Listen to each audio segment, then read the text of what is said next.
What's up, party people? This is the first video of a book that I've been wanting to read for a while. I first heard about it referenced in, I believe it was a Lauren Goldner essay, but I believe it was a review of um, Max Elbaum. I think it's his name. It's what's it? Revolution in the Air or whatever it's called. It's on this chat.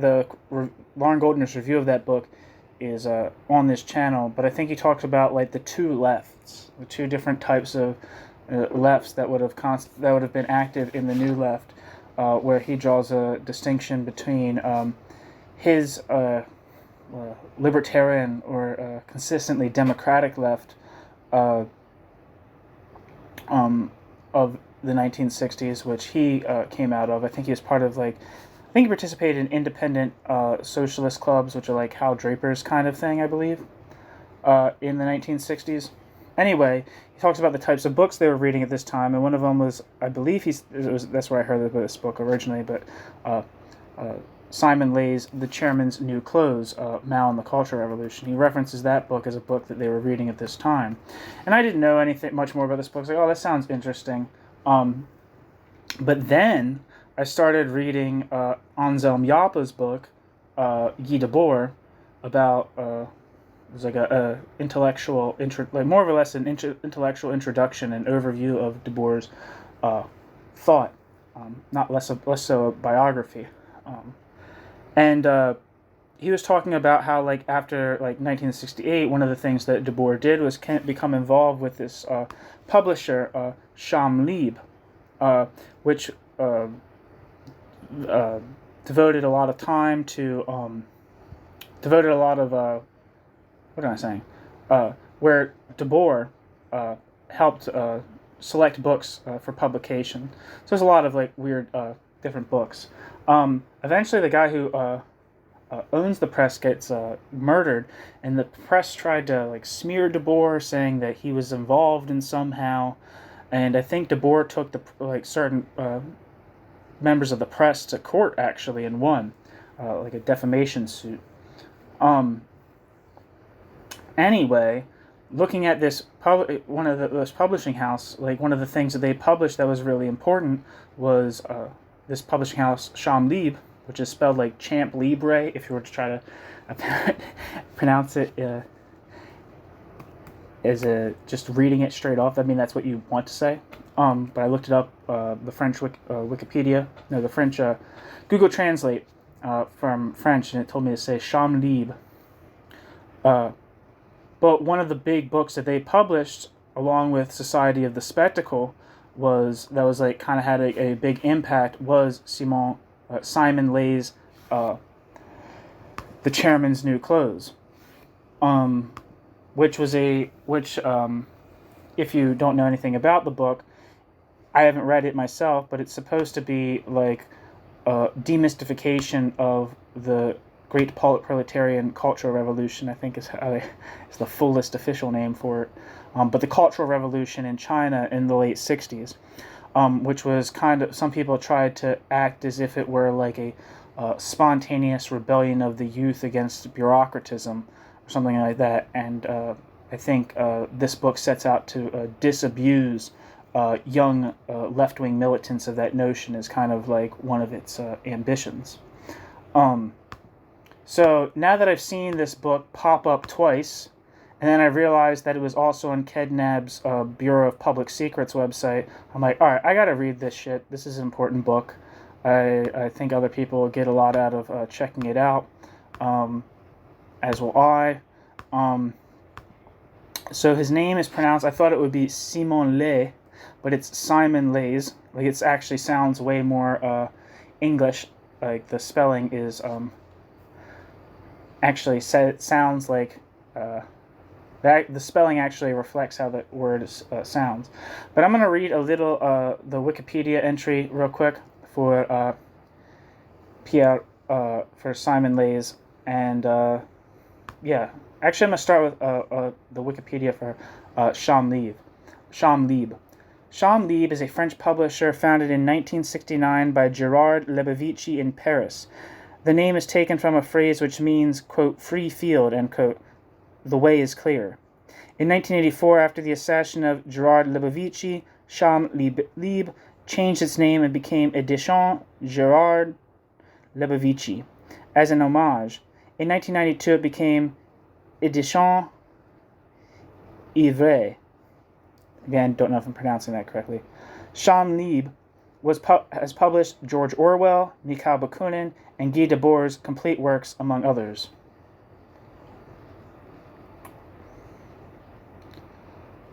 So, yeah.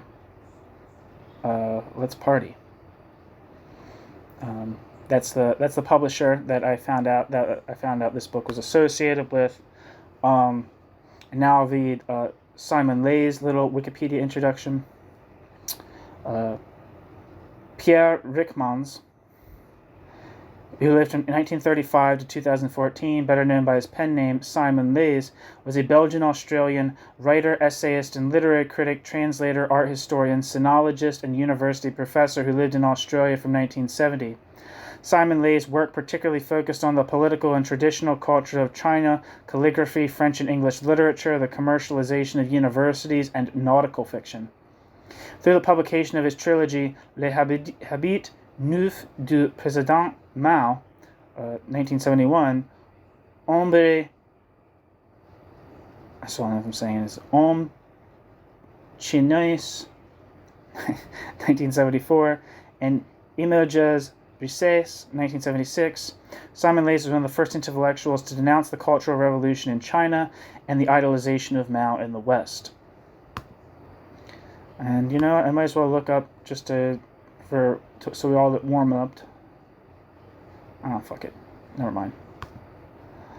Let's just get started. What I'm reading in this video is the two forwards to the book. So there's a forward that's from 1981 when it was published in English, and there's an original forward. So we're going to read the new forward and the old forward. So let's go.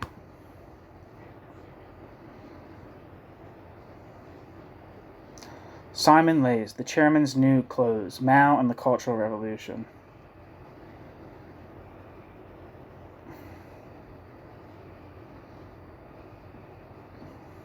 Forward to the 1981 edition.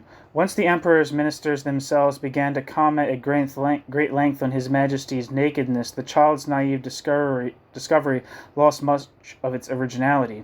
However, since my readers do not necessarily have the leisure to consult regularly the People's Daily, which I think is the newspaper of the People's Republic of China,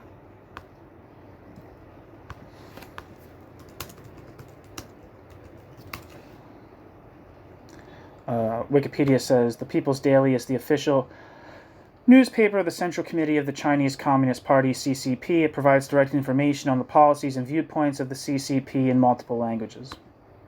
Okay. However, since my readers do not necessarily have the leisure to consult regularly the People's Daily, this little book of mine might still provide a handy and concise summary of what is now being officially acknowledged in the People's Republic.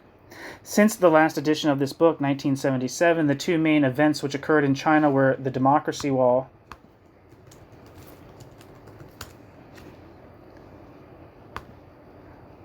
episode and the trial of the Mao Gang.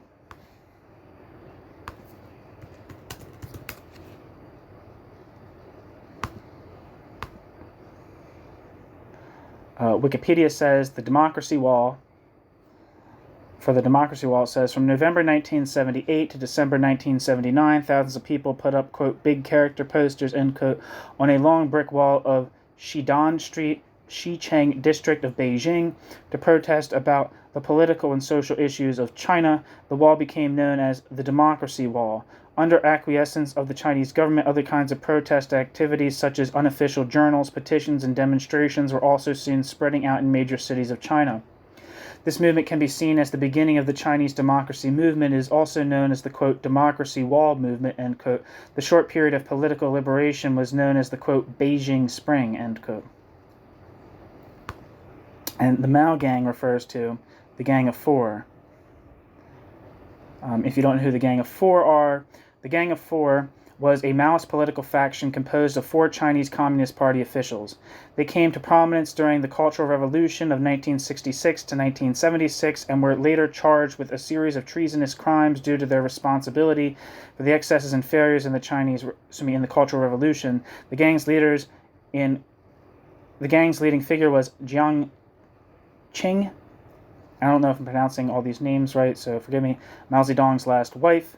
The other members were Zhang Chun Chao and Yao Wenyan and Wang Hongwen. The Gang of Four controlled the power organs of the CCP through the later stages of the Cultural Revolution, although it remains unclear which major decisions were made by Mao Zedong and carried out by the gang, and which were the result of the Gang of Four's own planning. Their fall did not amount to a rejection of the Cultural Revolution as such, but it was organized by the new leader, Premier Hua Guofeng, and others who had risen during that period. Significant repudiation of the entire process of change came later, with the return of Deng Xiaoping at the 11th National Congress of the Chinese Communist Party and Hua's gradual loss of authority. So, that is that. Back to the text. On the first issue I've included here, Appendix 9, my translation of Wei Jingshen's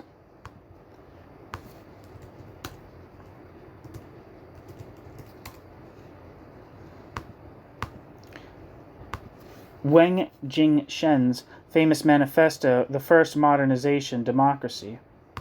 Wikipedia says, if the internet will fucking cooperate, says Wei Jingsheng is a Chinese human rights activist and dissident. Wei Jingsheng is best known for his involvement in the Chinese democracy movement. Wei Jingsheng is most prominent for having authored the essay The Fifth Modernization, which was posted on the Democracy Wall in Beijing in 1978. As punishment for writing his manifesto, Wei Jingsheng was arrested and convicted of, quote, counter-revolutionary, end quote, activities, and Wei Jingsheng was detained as a political prisoner from 1979 to 1993.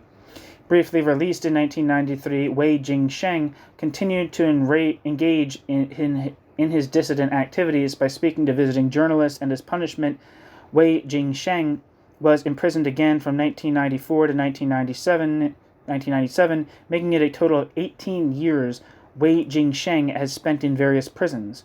Wei Jingsheng was deported to the United States of America on the 16th of November 1997 on medical parole.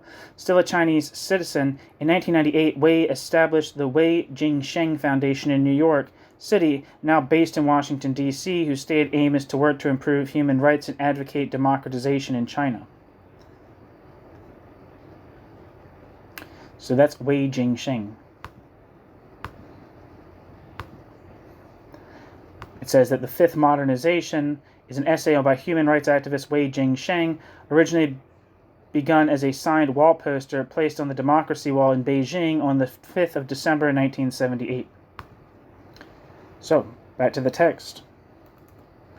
Concerning the show trial of the gang, very little needs to be said. The present performance of a communist leadership which is trying to rid China of her Maoist heritage calls to mind Alexander Vialat's observation on the eradication of cannibalism in a tropical republic. All the cannibals have disappeared there, he said, since the local authorities ate the last ones. So, let's see, I don't know that reference.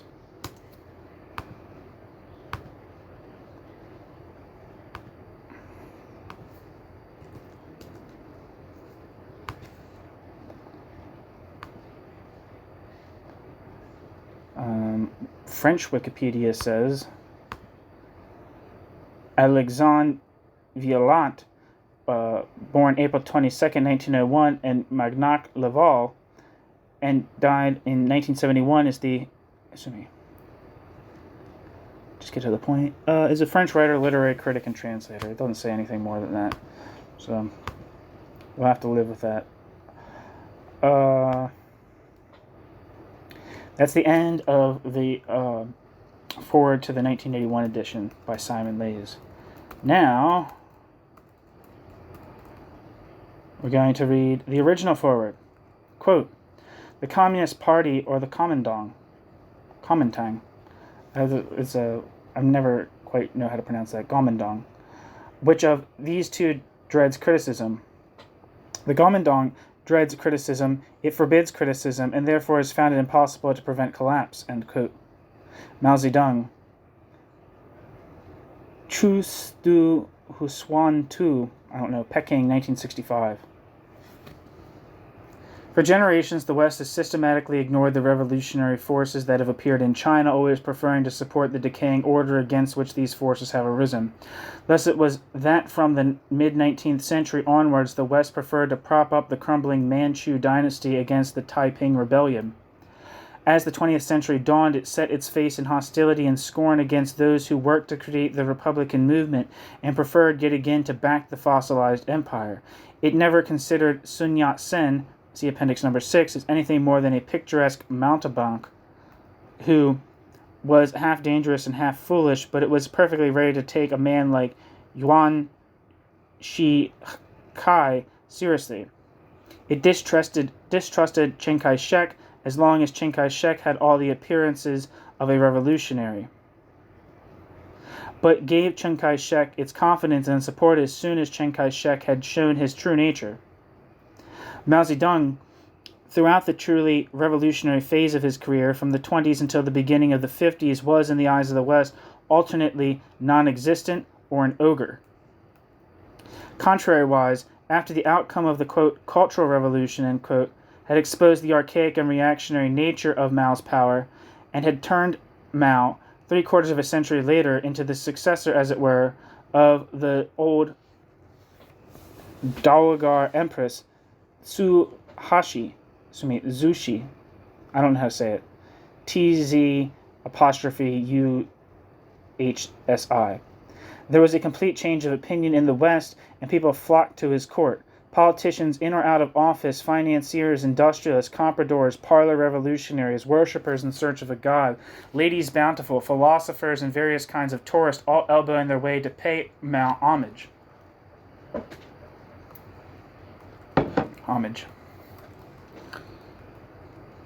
Quite unable or deliberately refusing to perceive the revolutionary ferment which has continued to work deeply through China and which nearly came out in the open during the, quote, Cultural Revolution, end quote, this motley crowd of pilgrims was simply worshipping at the altar of a power, or whatever presented itself as such. And so Mao's authority, having victoriously crushed the revolution and imposed gun law, has henceforth to be sacred for them. This authority alone was guaranteed to restore the credit of the tourist politicians, to grant contracts to capitalism's traveling salesmen, and to provide superannuated revolutionaries with cozy sinecures. How could they fail to worship him? On the other hand, there are those big-hearted but small-brained dreamers of revolution who, failing to realize that revolution must be invented afresh by those who make it, and that it cannot be plucked like a ripe fruit from some exotic orchard, have flung the name of Mao in their ruler's face in the same way that philosophers of the Age of Enlightenment brandish the name of Confucius. What precisely Confucius meant was of little importance to them. The less they knew about Confucius, the better they would adapt Confucius to their own dreams. Our present-day philosophers seem equally unwilling to inquire into the historical truth of Maoism, no doubt fearing that to meet reality face to face might harm the myth that so conveniently excuses them from having to think for themselves. But this sort of face-to-face encounter with the evidence, however painful, cannot be easily avoided by anybody who's lived through the, quote, Cultural Revolution, end quote, on China's doorstep, and who has not been shielded from the truth by a blessed ignorance of the Chinese language. The author of this work originally had no interest in political questions, had intended to confuse Maoism with the liking and admiration which China, past and present, has never ceased to inspire in him. But he was impelled by the weight of evidence thrown up in the text, facts, and personal accounts which assailed him daily in Hong Kong through the years of the, quote, Cultural Revolution, end quote, to cry out like the child in the fairy story, quote, but the emperor has no clothes, end quote. The pages which follow are no more than a commentary woven around this artless and irrepressible cry. They are often clumsy, one-sided, and incomplete, but they speak for themselves. They are the observations of a consciousness forced out of its calm retreat at the sight of what it took to be a gigantic imposture. In spite of the vehemence which now and again shows through his arguments, the author does not lay claim to any final certainty. He is well aware of the limits of his information, of the gaps in his study of the case, and of the subjectivity of his point of view. The reader can dispute his arguments and opinions, but it will be difficult to ignore entirely the facts and documents on which the author bases his interpretation. Let those whose judgments are more weighty and whose political experience is richer weave the facts given here into whatever exegesis they may attempt to make of the, quote, cultural revolution, end quote. If by taking into account the various lines of material evidence presented here, they succeed in demonstrating that the, quote, cultural revolution, end quote, was indeed both cultural and a revolution, then the author will be the first to rejoice and will most gladly withdraw his impudent conclusions. The end, Simon Leys. So that's the end of both of the forewords. I thank you for listening.